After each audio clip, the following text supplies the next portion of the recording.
निमंत्रण पत्रिकेतून एकनाथ शिंदेंचं नाव वगळल्यामुळे शिवसैनिकांची नवी मुंबई आयुक्तांच्या दालनामध्ये आंदोलन। महापालिका सचिवांना केबिनमध्ये कोंडलं तर गणेश नाईकांना काळे झेंडे दाखवून केला निषेध।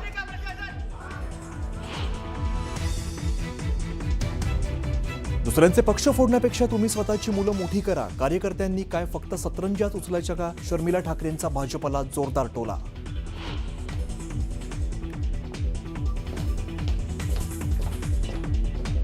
दिल्लीत उभाटा खासदार संजय देशमुखांनी घेतली शिवसेनेचे मंत्री प्रतापराव जदवांची भेट। मातोश्रीच्या बैठकीला प्रत्यक्षात गैरहजर, नव्या चर्चांना उधाण। खत विक्रीच्या नव्या प्रणालीविरोधात काँग्रेस आक्रमक, संभाजीनगरात रास्ता रोको आंदोलन। विप्लव बाजोरिया यांचा फॉर्म रद्द करण्यासाठी फडणवीसांकडून फोन, काँग्रेस नेते सुनील देशमुखांचा आरोप। शिवसेना उभाटाकडून मंगळवारी कर्जमुक्तीच्या मागणीसाठी राज्यभरात आंदोलनाची हाक। अटी शर्ती न लावता कर्जमुक्ती करण्याची मागणी।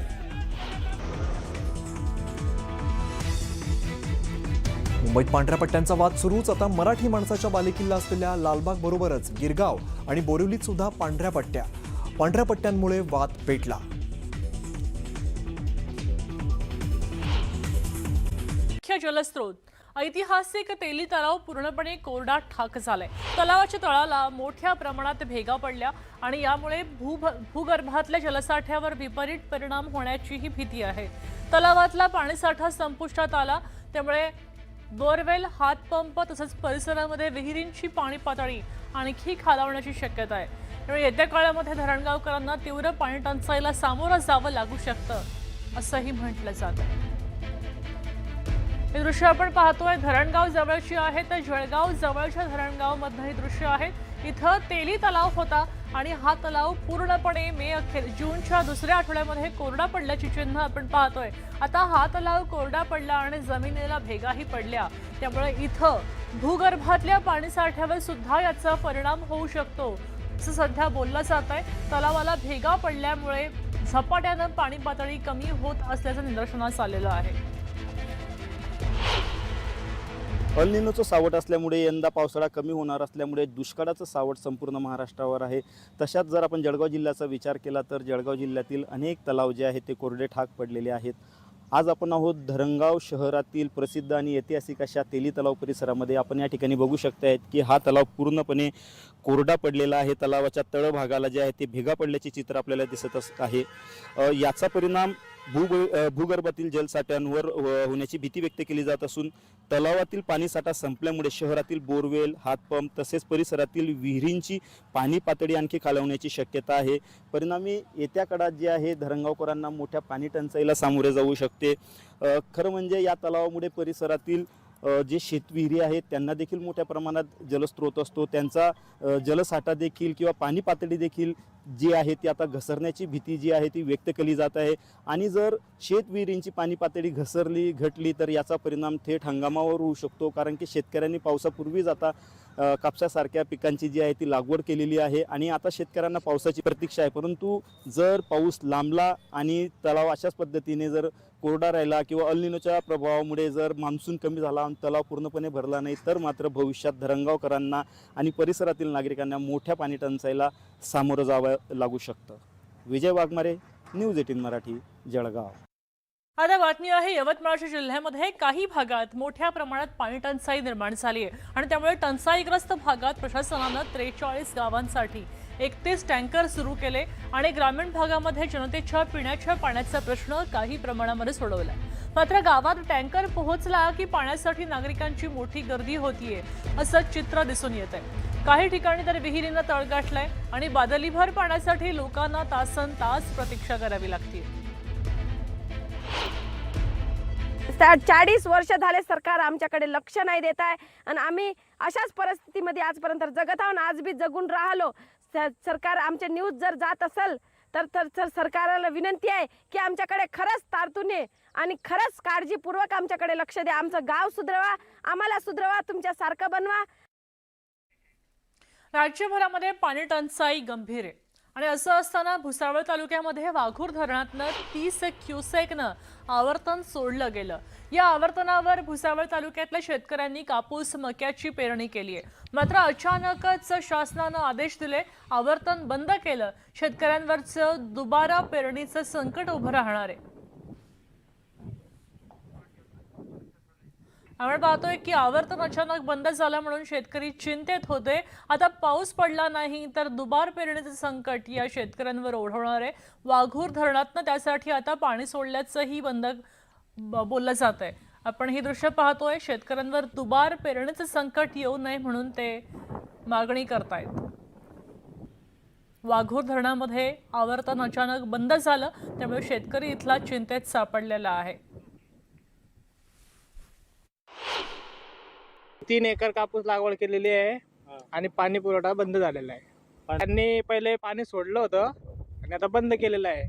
वाघोर डॅमचं बी बंद झालेलं आहे आणि हातरूनचं पण बंद झालेलं आहे। गाव वराड सीम मिरगावन या इत्यादी सोरवड इत्यादी गावांना उजव्या कालव्याच्या धरणाच्या आवर्तनातून 250 ते 300 हेक्टरवरती शेतकऱ्यांनी धूळ पेरणी करून टाकलेली आहे। मका तुमचं कपास लागवड केलेली आहे। आमची आवर्तन अचानक शासनाने निर्णय घेतला की पाणी बंद करून टाका, तर आम्ही आता एवढं आमच्या काही शेतकऱ्यांची कपाशी निघून आलेली, काही कुमजू लागलेली आहे। आता आमची दुबार पेरणीचे संकट आमच्यावर आलेलं आहे। तरी शासनाने आपल्या वाघूर धरणामध्ये भरपूर साठा शिल्लक असल्या कारणाने तर शासनाने निर्णय घ्यावा आणि लवकरात लवकर आवर्तन सोडावा।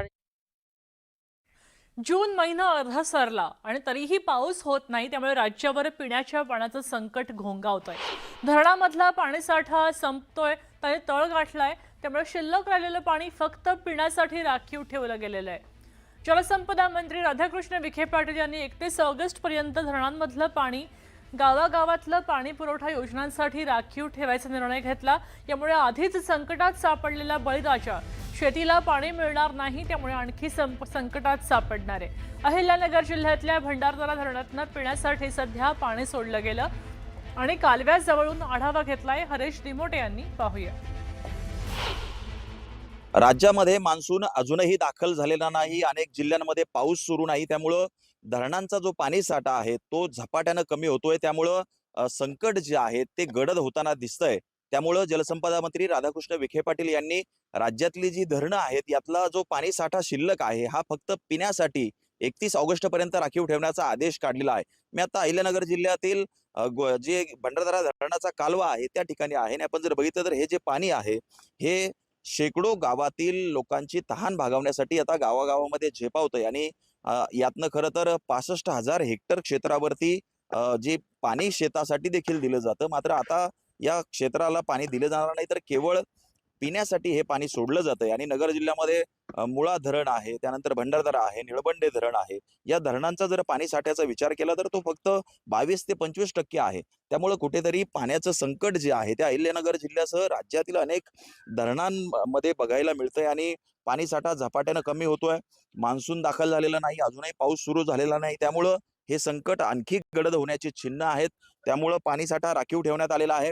आजही शेतांमध्ये अनेक पिकं उभी आहेत आणि अनेक बागा आहेत, चारा पिकं आहेत आणि जर पाणी शेताला मिळालं नाही तर शेतकऱ्यांना चारा पिकाचा देखील प्रश्न निर्माण होणार आहे। बागांना पाणी कसं द्यायचं, पिकं कशी जगवायची। जर नगर जिल्ह्याचा विचार केला तर उत्तर नगर जिल्ह्यामध्ये मोठ्या प्रमाणामध्ये ऊसाचं क्षेत्र आहे।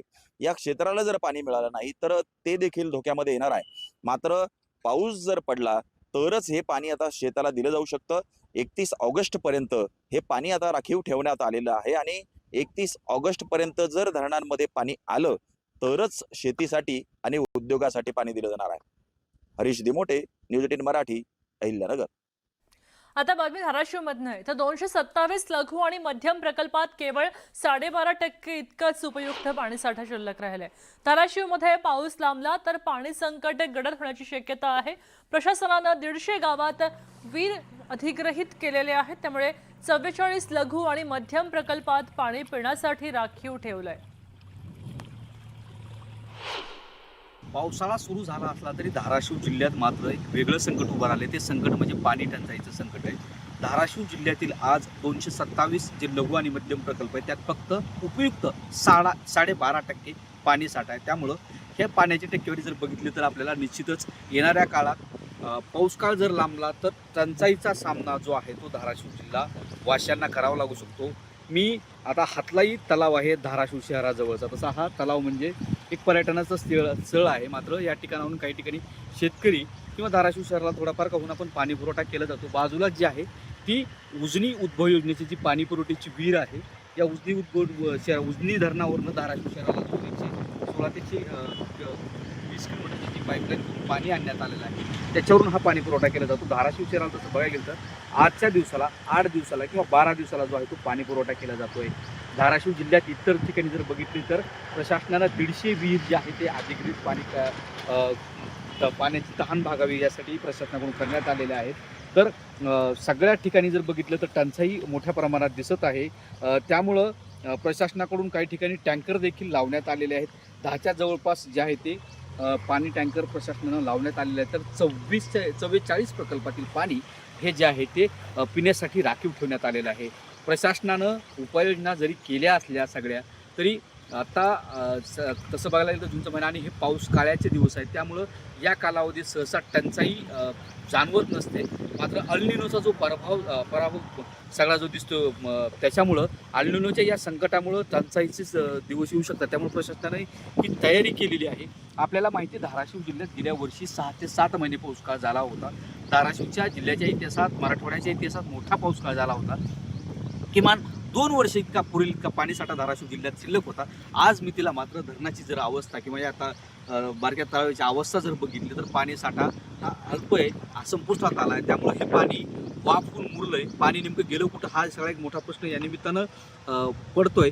सगळ्यात मोठी धास्ती जी आहे ती आता घागरभर पाण्यासाठी नागरिकांना भटकंती व वणवण करण्याची वेळ आलेली आहे. त्यामुळे नागरिकांनी प्रशासनाने केलेलं नियोजन व पाणी बचतीचा दिलेला संदेश तो तंतोतंत पाळण्याचं देखील गरजेचं आहे. सागर जाधवसह बालाजी निरफळ, न्यूज 18 मराठी, धाराशिव.